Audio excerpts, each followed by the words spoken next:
Hello everybody. Having discussed learning objectives, let's move on to the next topic of task and topic analysis. In this section, we will address the following: task analysis, topic analysis, the stages of task analysis, the types of task analysis, learner analysis, and then finally we will recap what has happened over this whole class. Now, with regard to task analysis, the aim is to identify what the job tasks are or what competencies are to be acquired, what knowledge is required, and what skills need to be developed so as to be competent. So often we look at competency-based learning as the basis. In topic analysis, the aim is to identify and classify the course content. Now, task analysis involves looking at some part of the person's job or task and writing down exactly what is to be done so that we are very clear about the scope of work and the content. The description is then analyzed to find out what the students need to learn in order to do the task well and be able to be competent. The checklist that often we use for task analysis is listed out here, where we have, having selected the task, we look for information, sources of information, collect the information, list the subtasks, and decide on the knowledge and attitudes required, and then check the task analysis table. As shown here, if you were to do an ultrasound sonography on a pregnant woman, the task analysis is not about just executing the ultrasound examination alone, but there are many other issues that has to be addressed because other stakeholders are involved in this entire task. Now, subtasks are the key to successful teaching. They break up the main task into subtasks so that the students are able to do each of the subtasks successfully, and then we can say that the course has been successfully completed. If you look at phlebotomy and look at the steps that are shown in the phlebotomy, this is an example how a task and subtask should appear. If I walk through with you, you look at ID of the patient. Here we are asking about whether it's a correct patient. And then with regards to access of patient's disposition, we are looking at the behavior and attitude component. Then we want to look at patient safety, so it go on to check whether it's the right patient and whether we have the right forms. And with regard to skills, you will find that you need to know whether this is the appropriate site for the venipuncture. Are the equipment ready? So that should have been prepared. Preparing the patient and patient site, including consent, is part of the skills, and employing aseptic techniques has to be emphasized in the subtask. And then we perform the venipuncture, that is skillfully done, collect the specimen in the proper bottle, and then it has to be appropriately labeled so that there is no mix-up of cases. And you walk through the rest of the steps, indicating that when we have got the whole picture in place, we are able to draw the subtasks and then for each develop the learning outcomes. The 16 steps of phlebotomy is pointed out here. These are just the procedures, but we need to develop the subtasks for each of these. The value of using task analysis in the table form is outlined in these 4 sections, and it's worthwhile going through each of those. Objectives have to be worked out from the job description and from watching experienced health workers doing the job. Relevant learning objectives, relevant content, and relevant assessment should all be incorporated. The learning objectives help the learner to learn, and teachers will have a clear statement of the learning objectives for the course so as to be able to assess the students for their competency.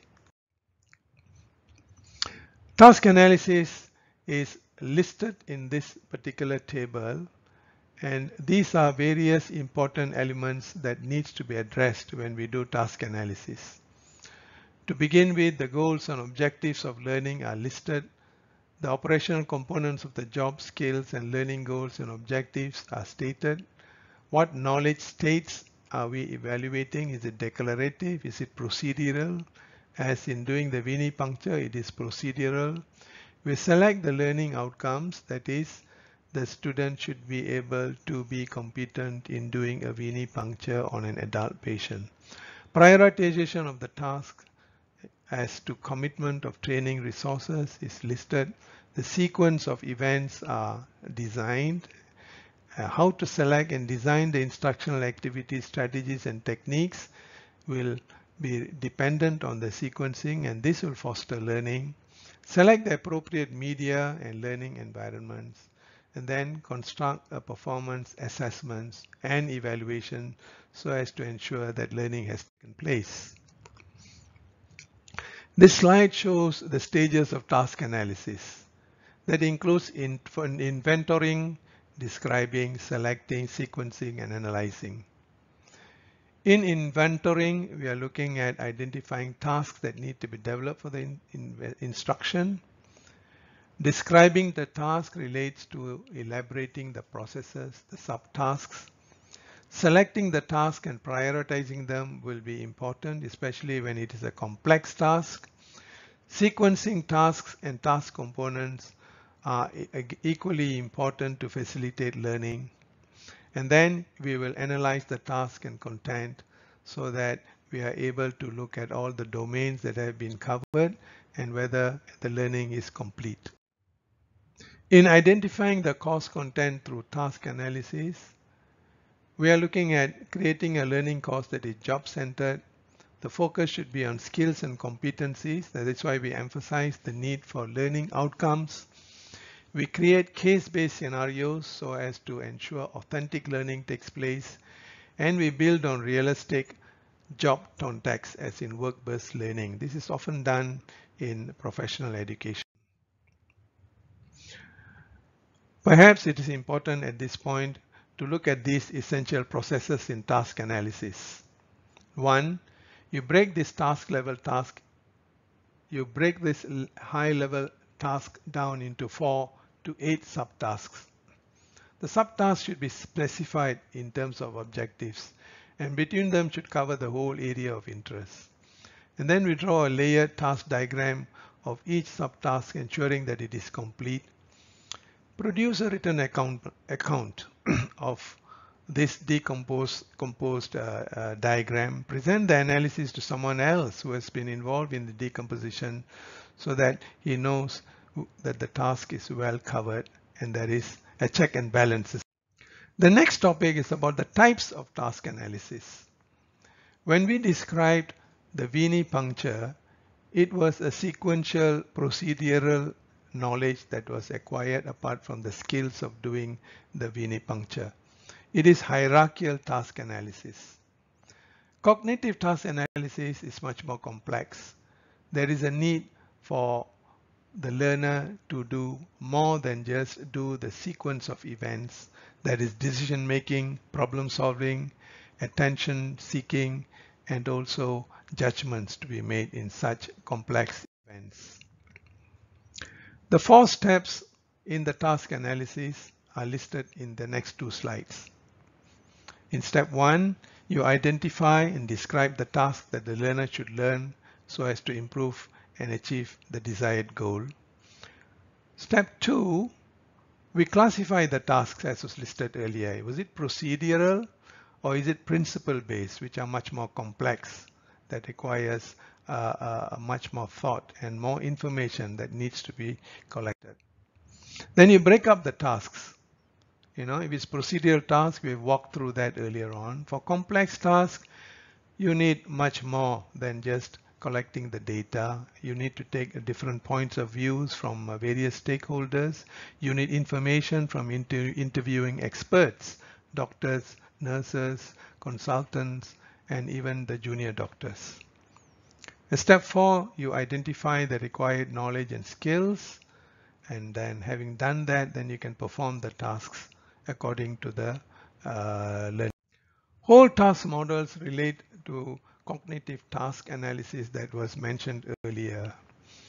It explicitly aims to integrate the goals of learning, because here the learning is much more complex and a holistic approach is often adopted.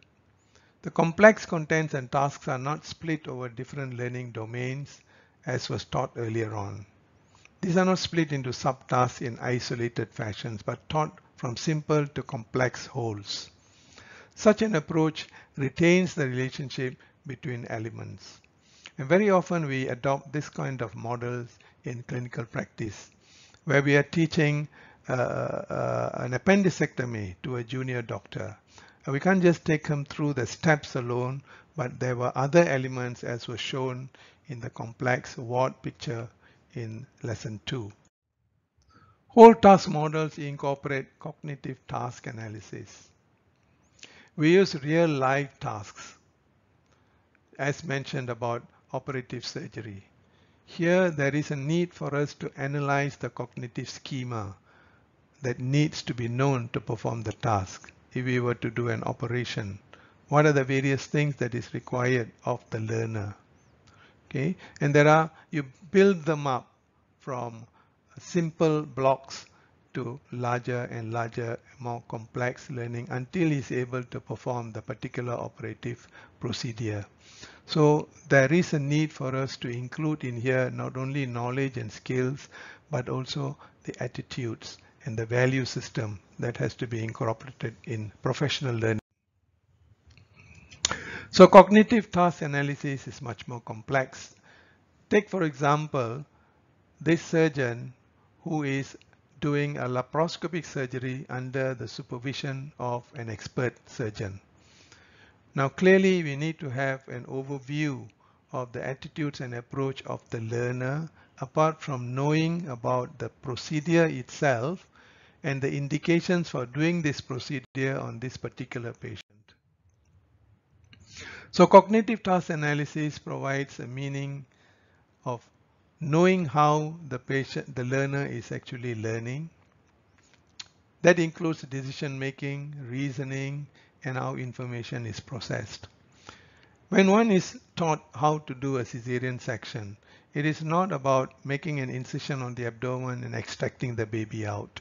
It is much more complex, and it is important for us to know the whole course of events in concepts before we are able to write them out as learning objectives and tasks, so as to be able to use that in a course. So cognitive task analysis refers to a variety of methods used to elicit the knowledge and skills experts use to solve difficult problems and perform complex procedures. You use concepts as in surgical skills. We follow step-by-step protocols. Checklists are developed based on expert decisions, and instructional materials need to be broken up into manageable tasks, usually using concepts. Cognitive task analysis is designed to understand how high performance, that is experts, function. And we need to identify this based on best practices. There are patient-centered approaches. The task diagram very often is rich and multi-perspective. It is drawn from interviewing a range of people, all stakeholders, nurses, doctors, and even in the patient themselves, so as to get the good complete picture, develop concepts, and then the team will be drawn into the picture so as to be able to then break them up into subtasks for us to draw the learning outcomes. The next subject is really about learner analysis. Now we talked about the novice becoming the intermediate and the expert. If we do not know about the learner, then it becomes more difficult for us to develop the instructions. We need to know at what level he has entered into the program, what prior knowledge he has, the attitudes that they have. And that is the reason why we move from a simulated lab to the real learning context using an apprenticeship model in a hospital setup or a clinic setup. What are the motivation he has? Its attitudes, his motivation to learn more, educational levels and ability to grasp the concepts that are being shared in the instructions. So it is quite important to know learner characteristics from the individual point of view and also how the group works. The learning content is another good summary of what we are trying to put into perspective, and this is outlined here. Facts, procedures, concepts, principles, interpersonal skills, and attitudes that has to be incorporated in this holistic approach.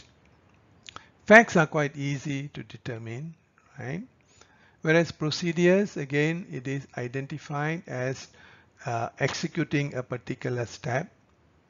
But the concepts in relating to the procedures, especially in complex task analysis, is something that needs to be pondered over in some detail. Now, the principles are based on further strategic guidelines that one develops in complex tasks. Guidelines, say, for a cesarean operation to be done. And what guidelines are there for a complicated cesarean section? Interpersonal skills are very, very important. This can be verbal and non-verbal. And these are something that needs to be developed in the process of complex learning. We did emphasize quite a bit about the affective component and the attitudes. So this is a very simple procedural approach, which doesn't have all the elements that we have talked about. But the learner analysis is important so that we know that the learner will first learn on the model. He has a good knowledge about the anatomy of the veins of the forearm before he is allowed to do on a real patient under the supervision of an expert. But when it comes to doing the same venipuncture on a more complex case, this is trying to insert a central venous line in the neck veins of a very ill patient.